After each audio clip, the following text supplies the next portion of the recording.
Okay. So I'm going to talk about question 3 last, because that one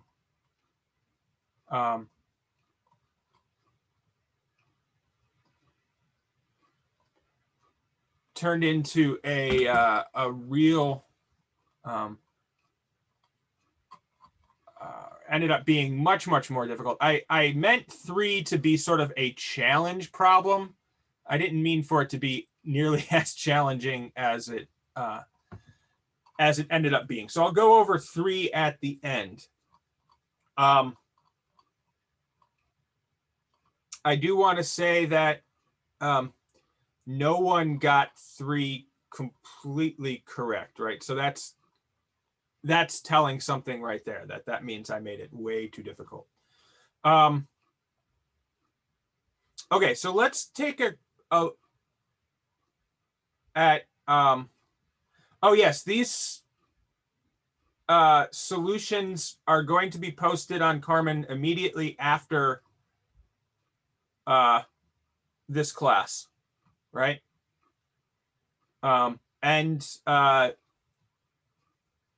any of the MATLAB code that I used for this as well. Okay, so you'll have this to look through. Oh, one other thing. Obviously, I said that you have it's not really the option. It's automatically that if you score higher on the final, it will replace your midterm. So I'm getting that out in the recording so everyone knows. The final exam will, of course, be easier, right? Obviously. But I'm going to give everyone a practice exam the week before. And the way I'm going to do that is I'm going to actually write 2 exams at the same time that are the same difficulty, right? I'm just going to write up however many problems I need to fill 2 exams, randomly assign them to the practice or we'll just call them exam A and exam B. And then one of those will randomly go up on Carmen, right? I'll just give them to the TAs, or have you guys, someone in the class will choose A or B, and we'll put them up, right? So I think no one will be shocked by the difficulty or the scope, right? Obviously, the questions will be different, right? But it should help with the shock and awe that I think this exam was. I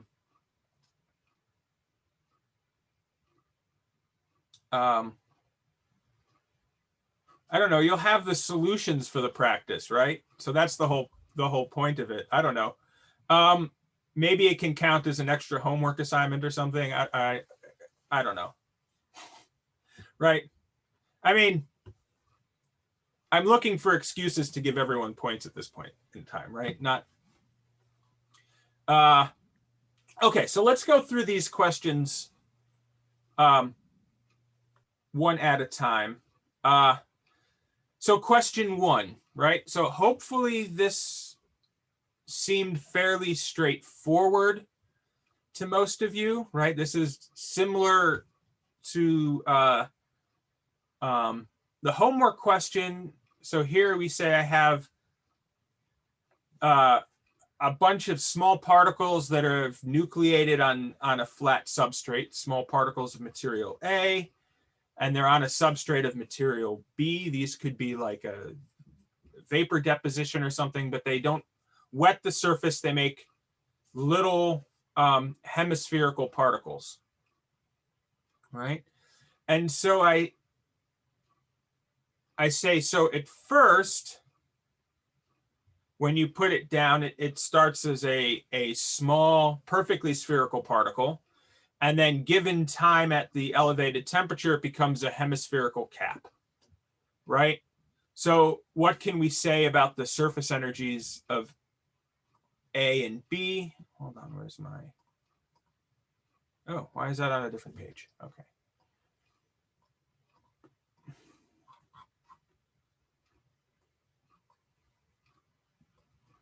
right? And so generally the situation we have is this. We've got a hemisphere.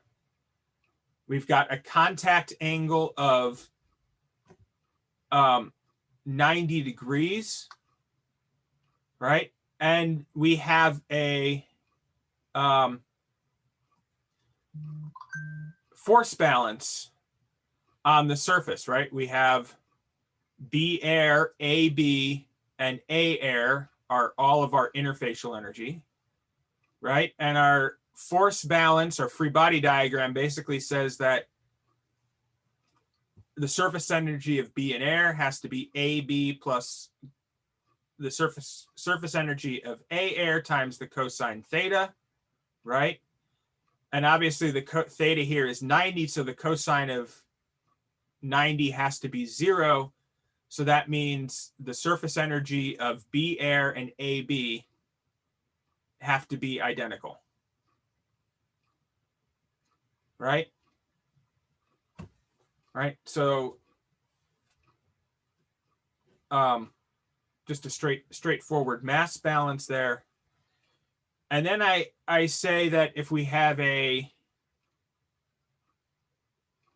1 centimeter surface and I have 4 times 10 to the 10th hemispherical particles, but the particles are bimodal. 50% of them have a 10 nanometer diameter and the other half has a 30 diameter nanometer, right? What's going to happen? Describe the evolution of the system in your own words. Okay. Well, provided we have diffusion along the surface, that A can diffuse along the surface of B, then the smaller particles are going to be consumed by the larger diameter particles. And so over time, we're going to have 2 times 10 to the 10th roughly particles that have a that are 30, that have a volume of the whole system, right? So the driving force for this is obviously the reduction of surface area, right? The surface energy of A in the system, right? And if we reduce the total energy by some amount, right, 10 to the minus 5 joules, 8 times 10 to the minus 5 joules, estimate the surface energy, right? And so that part should have been fairly straightforward for most people, right? So we have 4 times 10 to the 10th particles, right? Equally number of split between the diameters, so we can calculate the volume of the 10 nanometer particles and the surface area of the 10 meter particles and get the total volume and the total surface area, right? We do the same thing for the 30 nanometer particles, right? So we get the surface area and the volume of those particles. And then we get the total volume of all the particles, right? And so if the 10 nanometer particles are all consumed by the larger particles, right, we then can calculate what's the new surface energy and the new volume for all of the particles, right? And we can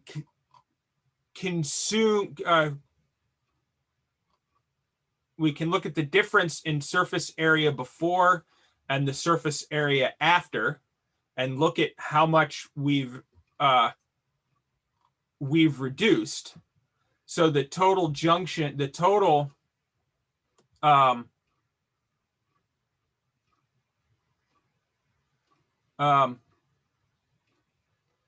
energy reduction is due to a total reduction of surface area. That's an assumption, right? That means that we can ignore the effect of curvature on the bulk free energy, right? So we're going to say we ignore the fact that in the small particles, there's a bulk free energy increase, and that the defect populations, as well as the partial pressure, are all going to be affected by Gibbs-Thompson. So we can ignore those effects, or we assume that we can ignore those effects, and just look at the total reduction.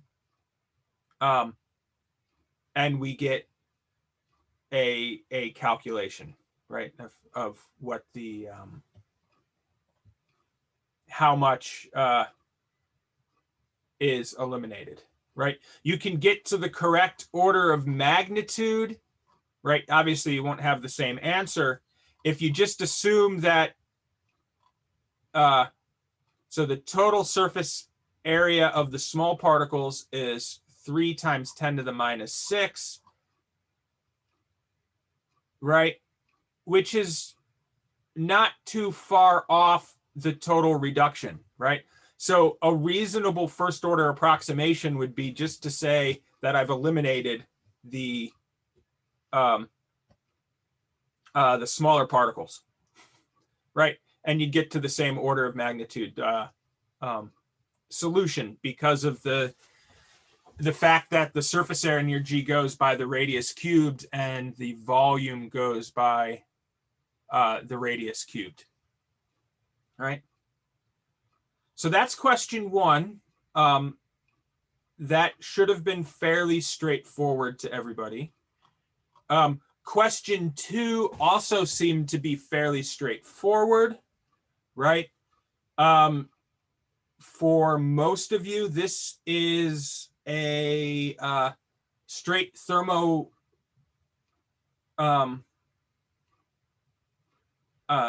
question, right? So you should have done questions like this for Professor Akbar, and we did a question like this on the homework. And so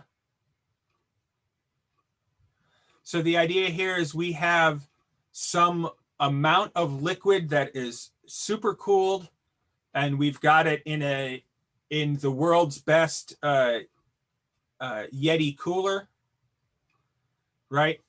And so it's adiabatically contained, right? We have our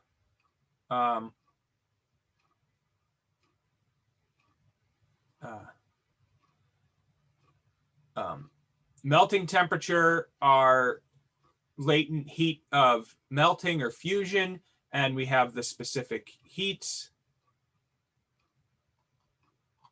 Is wildly stronger cheaper? It just amazes me how much people are willing to pay for Yeti coolers. Oh,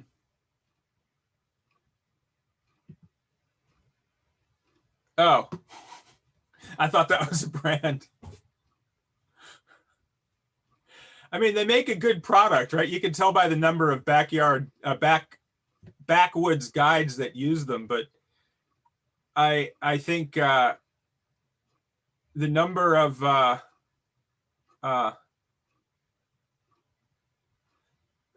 people who buy them for a status symbol is absolutely amazing. Okay, so anyway, so back to this. So I did want to point out that you don't need to consider nucleation in this, and some people looking at the answer still did. This was just a thermodynamics question. I also received a fair number of questions asking if this number is correct, which to me suggests that some of you found where I had adopted this problem from. But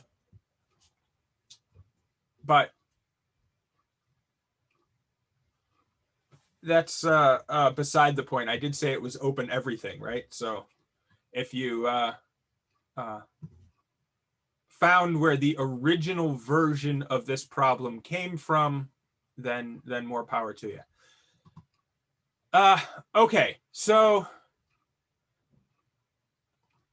this is, as I said, a straight thermo question. Where is my, okay.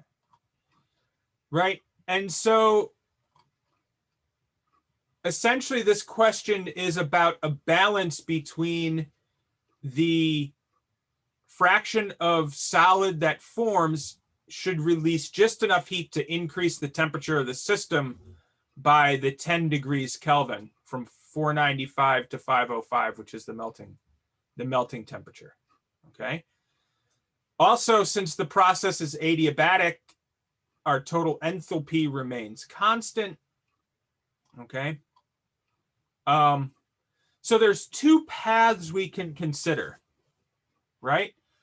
We can raise the temperature of our system up to 505 K and then freeze part of it out, right? So we have raise up 1 mole of liquid and then freeze out X moles of solid until our energy balances. Or we could freeze X moles of solid at 495 and then raise the temperature of both the solid and the liquid up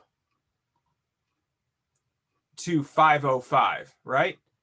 So these should be equivalent paths. Path 1 going from A to B to C is significantly easier because we don't need to worry about our indefinite integrals with x's in them. Or, I mean, our definite integrals with our x's in it, right?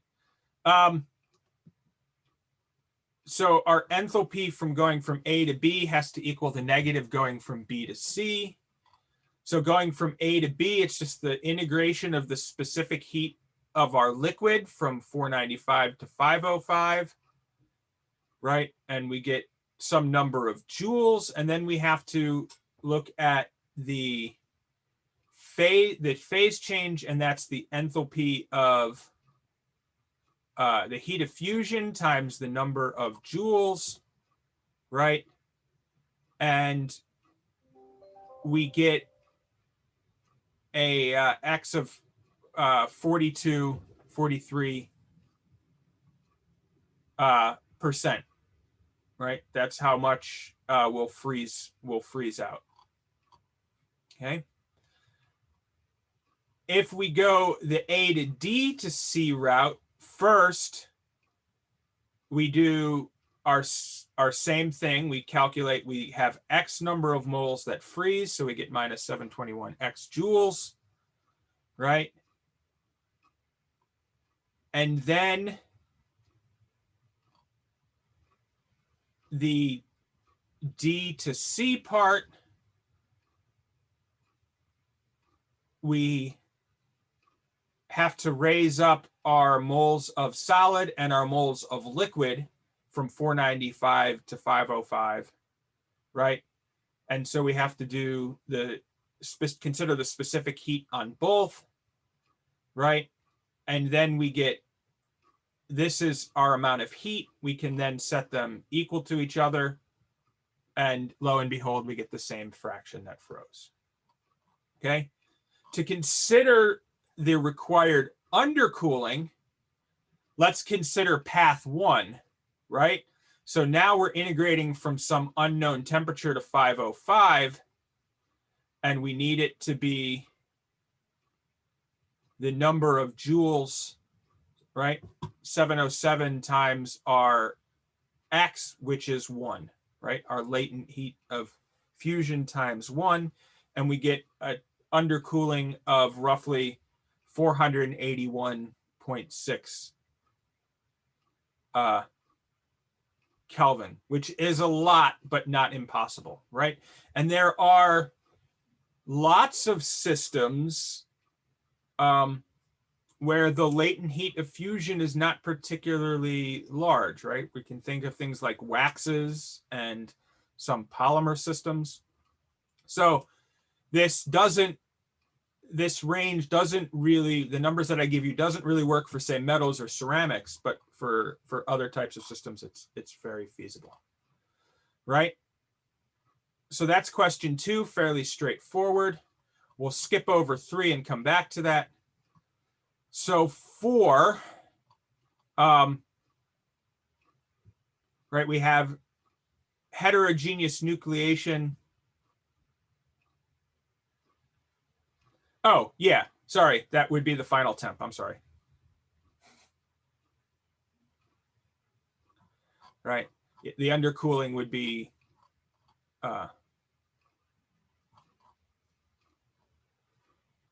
505 minus that. Okay, so for question 4, we have heterogeneous nucleation of A, and I say the wetting angle between liquid A is the same on the mold wall. So this was a question I expected more people to do better on. I'm not exactly sure where the disconnect was. So this first part, part A, I threw this out as essentially a give me points, right? Because this is directly from the reading in the notes, right? That the heterogeneous nucleation doesn't affect the critical radius, right? It just so this is 1, right? The only thing that affects that goes into the critical radius is the undercooling, right? I just want to say something real quick. What helped me a lot with this problem was looking back at some of the MATLAB stuff you did and kind of just, there was no MATLAB problem that specifically covered this, but you could infer from parts of those problems and try to use combine equations. Yeah. So I tried to make this one as close to the homework as possible. The only difference really between what was in the homework question and this is the fact that it's heterogeneous nucleation. So you have to multiply it by a factor. And I asked about the R max. And I figured R max, this is kind of a stretch thing. A lot of people may have difficulty trying to do this. But you only sort of lost minimal points if you didn't explicitly calculate the maximum size. The maximized size cluster, right? Plotting is a volume instead of the radius. That's just multiplying by a factor, right? So I made some small changes that I thought would keep this problem really easy, but apparently enough little small changes creep in and it threw people off, right? So, but let's right, we can take a quick look.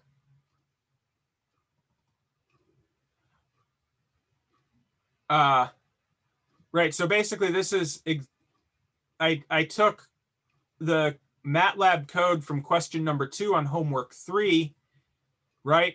And essentially we could just change the numbers. And the only thing then we have to put in is our contact angle, right? And the first part is essentially, we can look at R as a function of R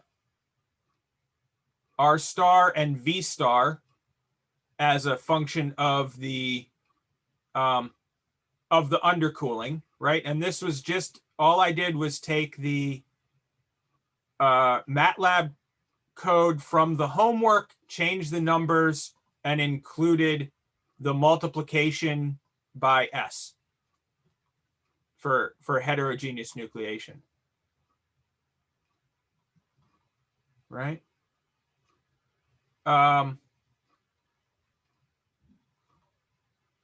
So then to calculate R max, this was what I thought would be the stretch part here. And for that, what I do is a loop over each temperature and find out, well, before I do that, let me go back to the solutions and just show,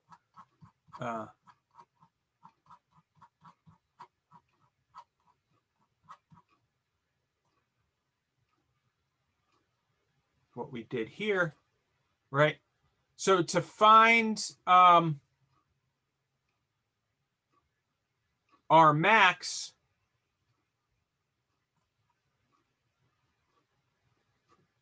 right, we have this equation here. Our delta G is a function of the radius.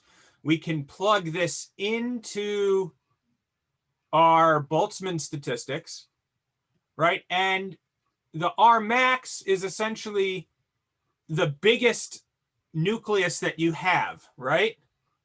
So we want, if it's the biggest one that we have, that means there's only one of them in our system.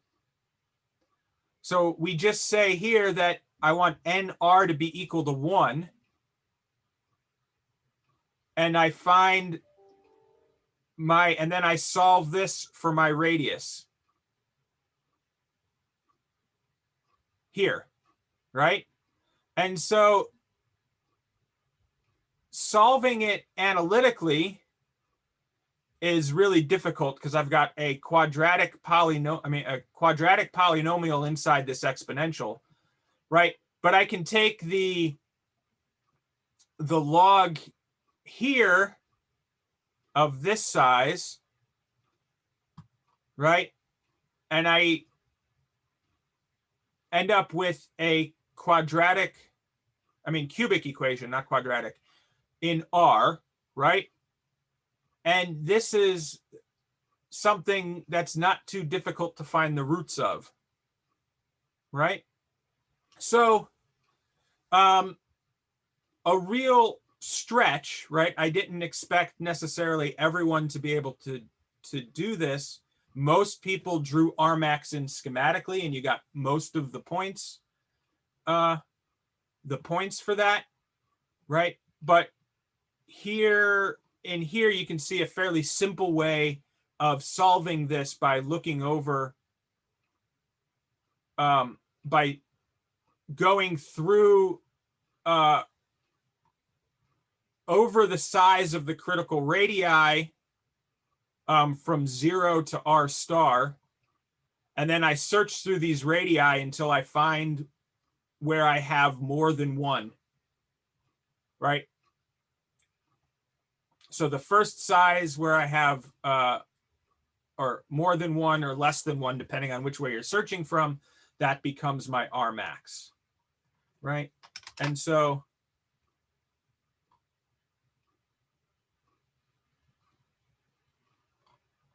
did I break it?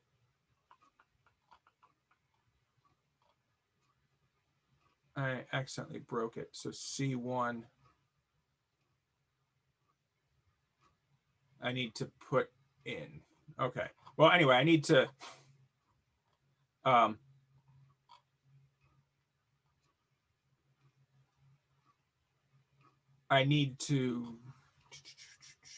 because I changed. If we put in C naught here, it's close enough. Right. We get an R max line. It's a little noisy down at these smaller ones, but here's our volume. Right. Here's our radius as a function of undercooling. Here's our R max. Here's our volume. Here's our volume max. Volume max line. And then plotting the nucleation rate was exactly the same as what was in the homework. Right? And of course, depending on what values you take for F naught and C naught, you're going to get a different factor there. I'm not worried about that because the C1 value depends on how many atoms are in contact with the wall, right? Whatever value you pick there is fine. You can say, assume I have 1 mole of atoms in contact with the wall, or you can say my whole system is 1 mole and I only have a much smaller fraction in contact with the mold wall. Whatever you choose to do there is fine. So the numerical values for C1, C naught, and F are really fairly inconsequential overall to this. right? So we get an undercooling, right? So if we consider the max undercooling as being where R star, the number of clusters of size R star is greater than 1, we get this. If we go through the undercooling, the nucleation rate example, we'll get a slightly different number, but within the same order of magnitude, right, of where the nucleation rate spikes up, right? So that's ended up being a bit more difficult for people than I had anticipated. Okay. Question 5. This was purely schematic. I think most people did fairly well on this. I thought it would be fairly straightforward. Looking through, I see a couple people missed the phase diagram part. The easiest part is, the simplest phase diagram you could write is a something like this, or a completely missable. The main thing is that your solid needs to be richer than your liquid. A lot of people drew a eutectic type system and just switched the labeling of the liquidus and solidus lines, which would imply that was the most common sort of mistake I saw flipping through it. And that would imply that your system was solid at a higher temperature than at a lower temperature, right? That you're as you cooled, you became liquid, which obviously doesn't make a whole lot of sense, right? So schematically, we can look and see that our solid has to be richer than our liquid, right? And so eventually the liquid is going to become depleted and become pure by the time we get to the end of it. If we have diffusional, we have something that looks like this, right? We have the fact that we have a partitioning here and a length that depends on the diffusivity, right? It's very much like the other solidification diagrams, except that these curves go the wrong way. And of course, if it's equilibrium, we assume it happens infinitely slowly and there's plenty of time. So the line is always at the equilibrium, right? Okay. So 5 is straightforward. 6 was a little bit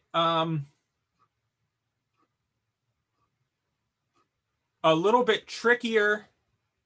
What the important thing that I was hoping people would catch, and maybe I made the question a little bit too opaque. I said, consider the case of Scheil solidification, which means we have perfect mixing in the liquid, but no diffusion in the solid. And then we have a non-constant partition coefficient. And that non-constant partition coefficient was really the key, because if you look at where the Scheil equation comes from, you have this mass balance, right? And we talked about this in the notes a little bit. And you get the Scheil equations by assuming K is constant and integrating from 0 to the fraction solidified, right? So the Scheil equations assume that K comes out of this integral. And obviously in this case, where K doesn't come out, where K is constant, or where K is non-constant, it's a function of the composition, it can't come out of this integral. So either you need to create a new equation where you keep it inside, or you need to solve from the mass balance directly.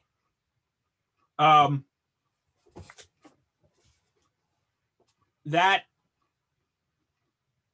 I guess I overassumed everyone's grounding in differential equations. But anyway, so we have to work from this directly from this mass balance, and that's actually fairly straightforward to do. We just calculate if we freeze out a little bit, we know what the partition coefficient is at this temperature, at this composition from part A, so we know what part is rejected. We can calculate the change in composition of the liquid. From the change in composition of the liquid, we get a new partition coefficient for the next time step, and we can use that to update what the composition of the solid is, right? So it's essentially we're just solving equation 1. And oops. Oh, that's because I opened the wrong thing, right? So there's 2 scripts here. One just calculates K. I just took the data from the spreadsheet and did a local interpolation to get the values for K. So if we look at what the partition coefficient looks like, we get something like this as a function of temperature, or this is a function of the solidus temperature, or this is a function of the liquidus temperature, liquidus composition, right? To calculate the composition, this just solves that, looks at that mass balance equation, right? So obviously, this problem ended up being more challenging than I anticipated. So if you didn't quite get that, all of this, you still probably got a good chunk of the points, right? So we end up with compositions that have big changes like this over them. And this code will be up on Carmen for you to take a look at. I realize I ran a bit over, so I'll keep talking. I want to go through 3, but obviously if you need to jump off, don't let me hold you up, right? You can take a quick look at how to solve 3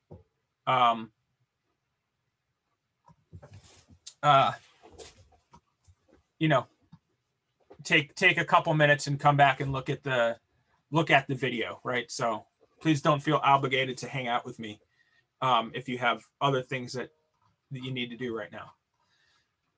Okay, so question 3, I gave this phase diagram and I say find the value for the coefficient for the regular solution theory. At first glance, it seems like there's not enough information here. Okay? But I guess the idea I was trying to get across is you have one point here, but we have this whole phase diagram. We have an infinite number of temperatures that we can extract information from. So first we need to decide what are our unknowns, okay? So we're missing some, it appears that we're missing some critical information, right? The free energy of the solid A and the liquid A as a function of temperature, and the free energy of solid B and the free energy of liquid B as a function of temperature, right?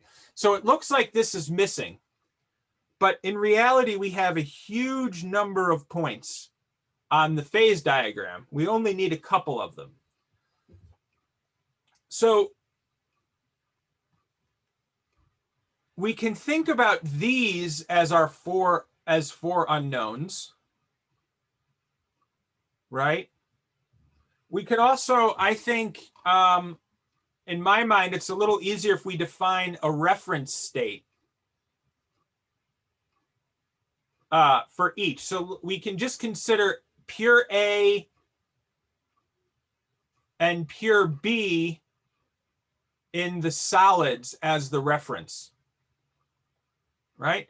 So that means at any temperature, our standard delta GB of the solid is going to be zero, right? So we can consider then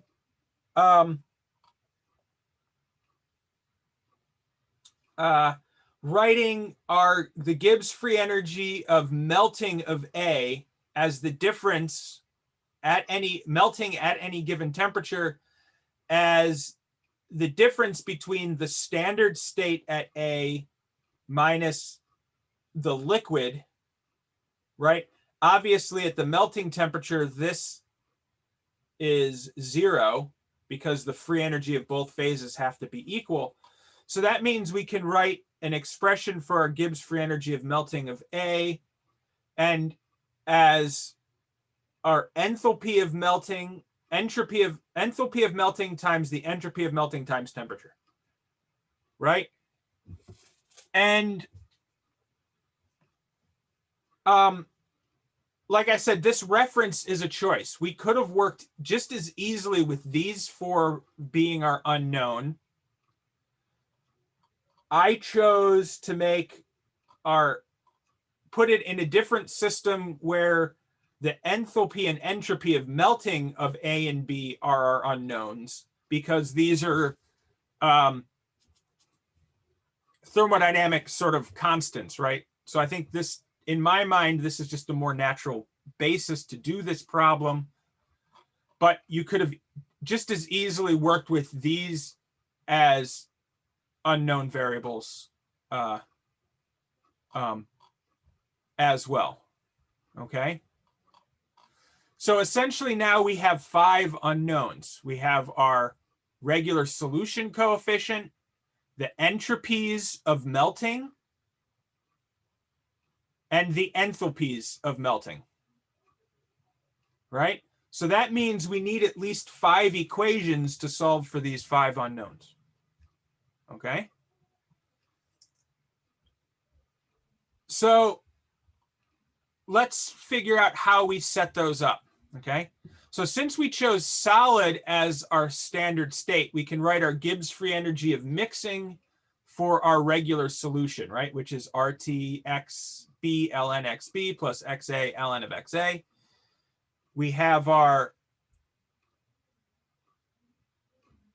omega coefficient times the mole fraction of B, mole fraction of A, right? So this becomes our free energy of mixing, okay?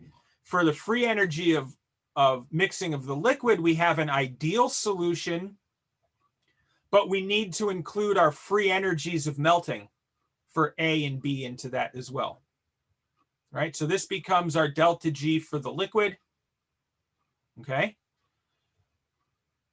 Because we're concerned about equilibrium between these two phases, it makes sense to consider our chemical potentials. So we write out our chemical expressions for the chemical potentials for the regular solution and our ideal solution based on these, okay?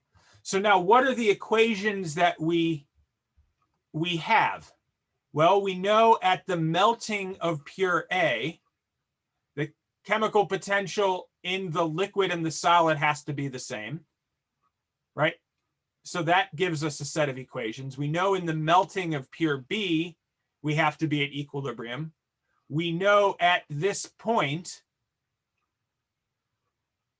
we have to be in equilibrium, right? So let's start there. Let's look at those values, right? So we know from the melting of pure A that our Gibbs free energy of melting has to be 0 because it's the same in both systems. So we get a relationship between the enthalpy of A and the entropy of A at the temperature, right? So there we get 2 of our equations, okay? We also know that the delta G of mixing of the liquid has to be equal to that of the solid at exactly 1 point, right? So we can set those equations equal to each other. And we can also consider the equilibrium equations, the balance of chemical potential of A in the liquid and A in the solid, and B in the liquid and B in the solid. And so we get two more equations. Okay, so now it seems that we have our 5 equations, but equation 3, equation 4, and equation 5 are not independent of each other because they're both expressions of equilibrium. So we need to consider one other temperature. Okay, so I could pick any point, any temperature on this phase diagram and set up equilibrium between the solid and the liquid phase. Well, since I ask about 20, let's just pick that for convenience, right? So I can say at 20 degrees C, I just need to pick out what these values are for the liquidus composition and the solidus composition, right? And we estimate those to be about 0.13 and 0.1 for the liquid and solidus compositions for the fraction of B. We can then do that equilibrium calculation, and we get 2 more equations. So what we have now is a system of 7 equations and 5 unknowns. We can solve those, and we get the value for our regular solution coefficient and our entropy and enthalpies of melting, entropies and enthalpies of melting, right? And then we can verify this. We can plug these numbers back in and look at the solidus and liquid, predicted solidus and liquidus compositions over here, because these are independent points that we didn't use to solve, right? And it turns out we get compositions that are 0.75 and 0.81, which match pretty well with the predictions over here. So we can say that this is in good agreement, right? Okay, obviously, I completely misjudged this, right? I thought this would not be nearly as hard as it is, I mean, I knew it was difficult, right? But I didn't think it would be, you guys would find it as challenging as it was. Right? I don't mean that as a knock on you guys. Obviously, this came out of left field and smacked you pretty hard. Right? So this question is completely right.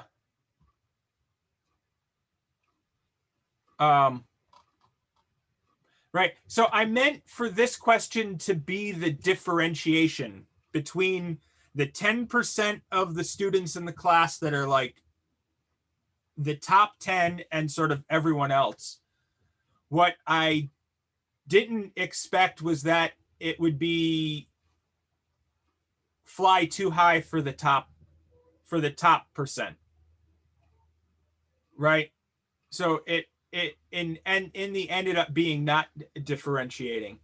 I did give a couple people the full 20 points extra credit for this, because not because they got the answer right, but because they realized that we needed to calculate the Gibbs free energies of A and B in their pure states and carry those along. And they essentially got all the equations set up with the exception of doing the equilibrium balance here to get the final, right? And I thought there were 2 or 3 people who managed to take it that far and then basically say, I'm stuck at a circular point, and I don't have quite enough information. and I thought that was actually pretty good. Once I sort of understood what everyone's difficulty was with this. So there were a few people that got the full 20 extra credit for this, right? So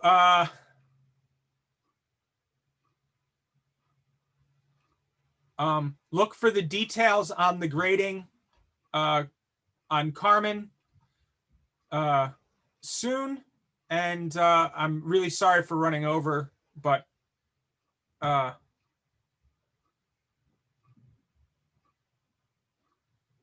right. Yeah, I have a couple minutes. Oh, that's a private chat. Sorry.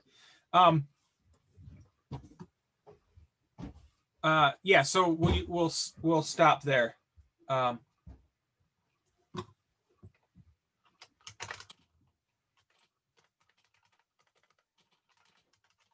So have a good weekend, everybody.